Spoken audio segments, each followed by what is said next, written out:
I'm gonna build you a house. Right here. Our house.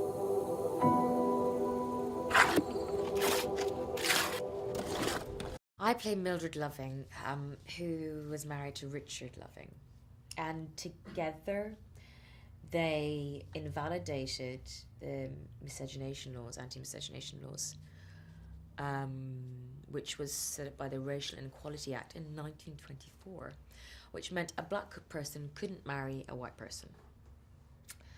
And this couple took on the Supreme Court and they invalidated that law. They changed the Constitution of the United States, which I think is pretty incredible.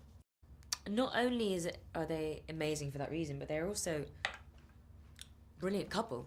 They're beautiful, and their love is beautiful. And I challenge anyone not to aspire to that bond between the two. It's beautiful. It's beguiling. It's lovely. It's pure, and we refer to it as the greatest love story never told until now.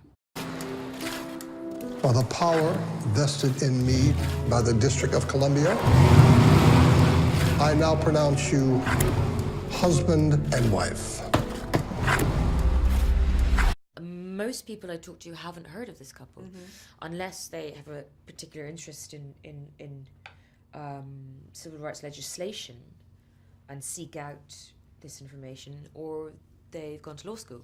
It was a challenge, but a brilliant challenge, and a joy, because it was a joy to get to know and inhabit the world of this couple. They're such a brilliant couple. We all fell in love with them completely, and just I really thought that if I was going to play Mildred, I wanted to just do her complete justice, and I think that what that took was graft, but why not, you know? I know that from Joel and I, when we were nearing finishing filming, we were getting very anxious about leaving this couple, and I was completely bereft when we finished filming, completely. But I have to say that I think that playing her had an impact on me as a human being. I felt better for that.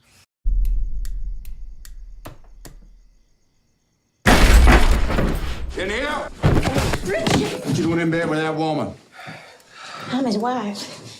That's no good here. People like Mildred and Richard, they make you aspire to be a better human being, to reflect what they had, and it was what it is. It's innate goodness, and I think we all have that. We all have the possibility of that in us, and that's such a nice thing to feel, isn't it? Because sometimes you just get a bit sort of down because you think, gosh, what are we just? There's so much cynicism, and we just think, God, we're capable of such hurt. Yeah.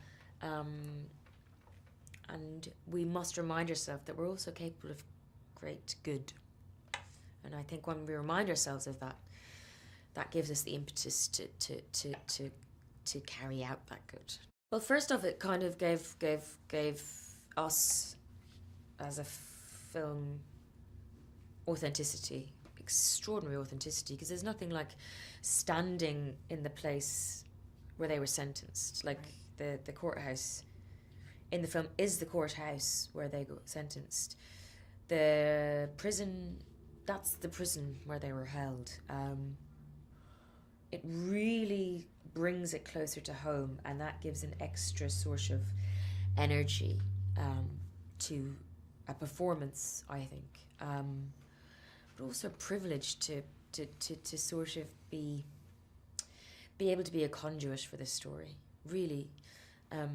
And also just, it's such a beautiful place, you know. Virginia's beautiful. And it was very important because, you know, Virginia itself and Central Point, where Mildred grew up and all her family was, so important for her. It was integral to her being. And that's, you know, that's why she fought so hard. She wanted to raise her family where she was raised herself, where she felt safe, and nature and the earth, that's what she connected to. And I think that people are. It resonates so much with people because they think, well, wasn't she allowed to raise her family where she wanted them to be safe and happy? Yeah. It's really simple, and you just think what a folly this law was to inhibit that, to prevent that, to make it criminal.